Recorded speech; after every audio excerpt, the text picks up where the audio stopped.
नमस्कार दोस्तों, youth foundation के इस ऑनलाइन प्लेटफॉर्म पे आपका स्वागत है। मैं मंजित चौहान आज आपको एसएससी जीडी के कुछ पेपर सॉल्व कराने वाला हूँ इंग्लिश के। मैं आपको इंग्लिश पढ़ाऊंगा और इंग्लिश के कुछ मॉक टेस्ट जब तक आपके एग्जाम चलेंगे तब तक रेगुलरली हम आपको मॉक टेस्ट कराते जाएंगे। तो पहला क्वेश्चन है आपका, choose the word the means the same as the given word. और आपसे आप पहला क्वेश्चन पूछा है एप्टीट्यूड, एप्टीट्यूड का सिनोनिम। तो पहला ऑप्शन है आपका एटीट्यूड, ये पूरी तरीके से गलत हुआ।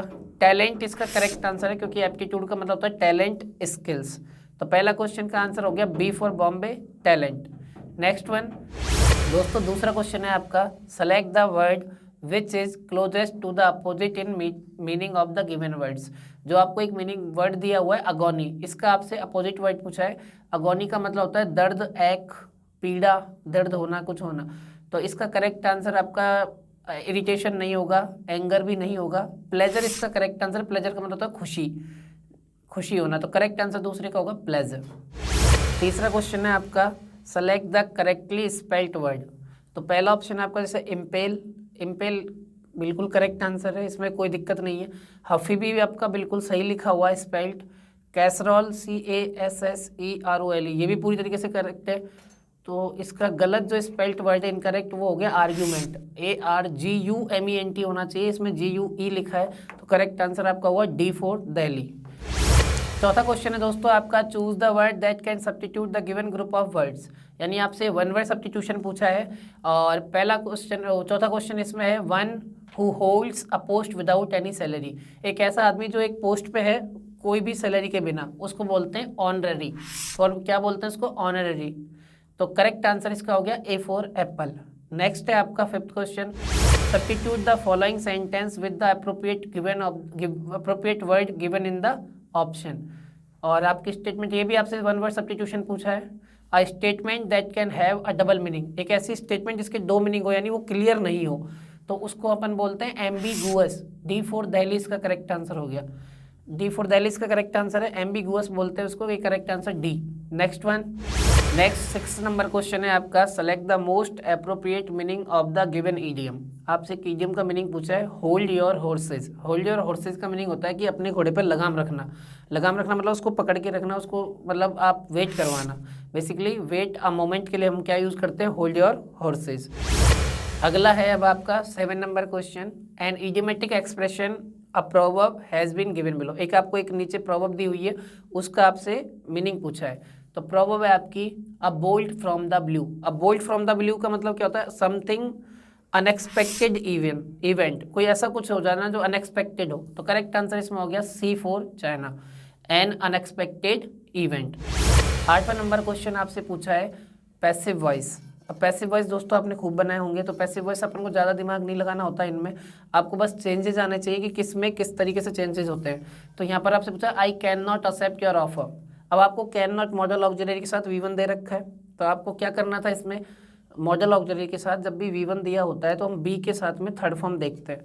तो पहले ऑप्शन में B के साथ आपको थर्ड फॉर्म दिखने को मिल रही है, कैन नॉट बी एक्सेप्टेड। दूसरे में भी आपको थर्ड फॉर्म B के साथ लिखी हुई है, तीसरे में भी लिखी हुई है और चौथे में भी लिखी हुई है। लेकिन आप खुद बताइए, हम सब्जेक्ट को ऑब्जेक्ट बनाते हैं, यानी योर ऑफर पहले आएगा।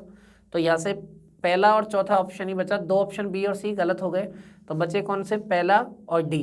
तो your offer can not be accepted by me, और एक है your offer can not be accepted. देखो ये क्वेश्चन कई बार कंफ्यूजिंग आ जाता है, दोनों ही करेक्ट आंसर हैं, लेकिन ज़्यादा करेक्ट कौन सा आंसर है? A for Apple. क्यों करेक्ट है ज़्यादा?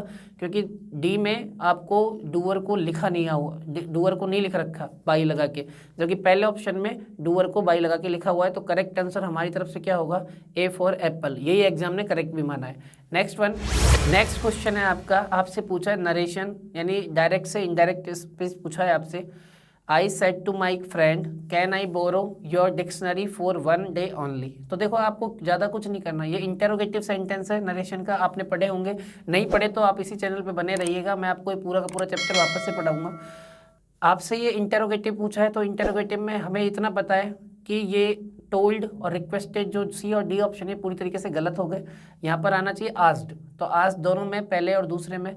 लेकिन आपको पता है कैन को हम चेंज करते हैं कुड में, तो यहाँ पर माइट भी गलत हुआ, यानी A ऑप्शन भी गलत। Correct answer B for Bombay is correct, क्योंकि आई कुड लिखा हुआ है, कैन को कुड में चेंज करते हैं, बाकी ऑप्शन में ये नहीं है। Correct answer B for Bombay.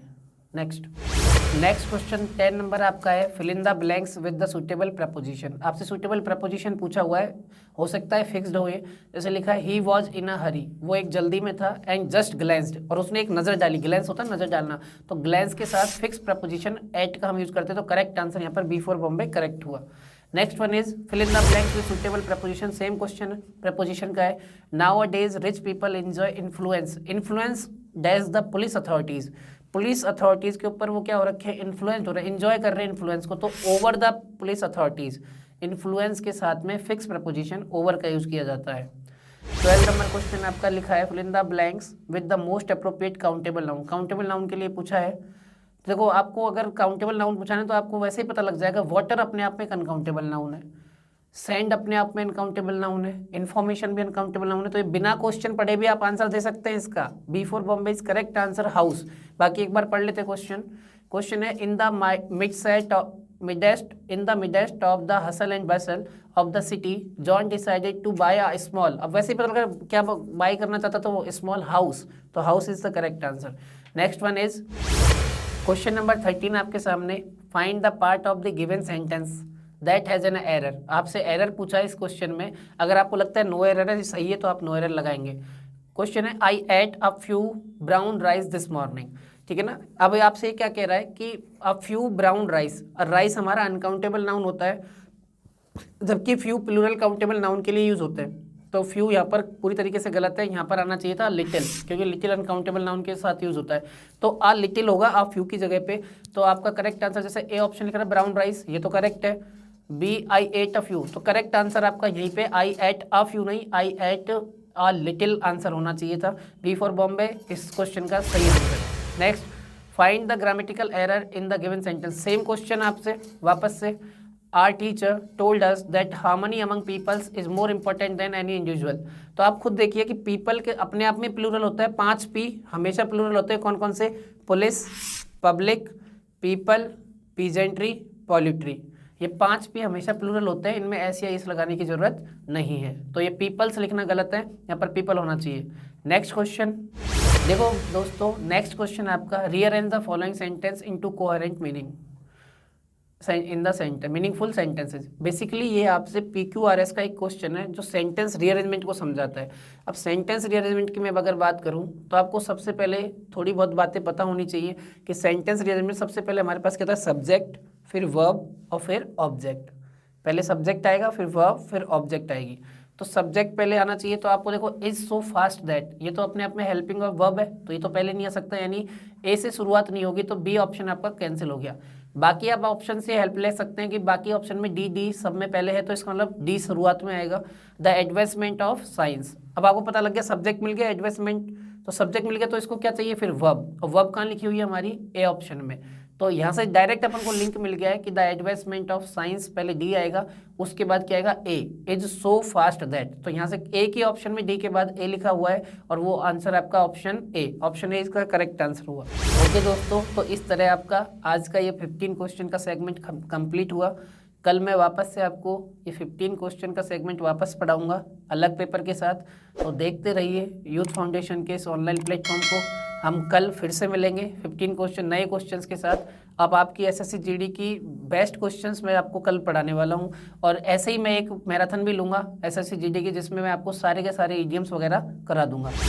Okay दोस्तों, तो आप इस PDF को पाने के लिए डिस्क्रिप्शन में दी गई लिंक पर क्लिक करें, और वहाँ से टेलीग्राम चैनल से इस PDF को आप पा सकते हैं। जय हिंद, जय भारत।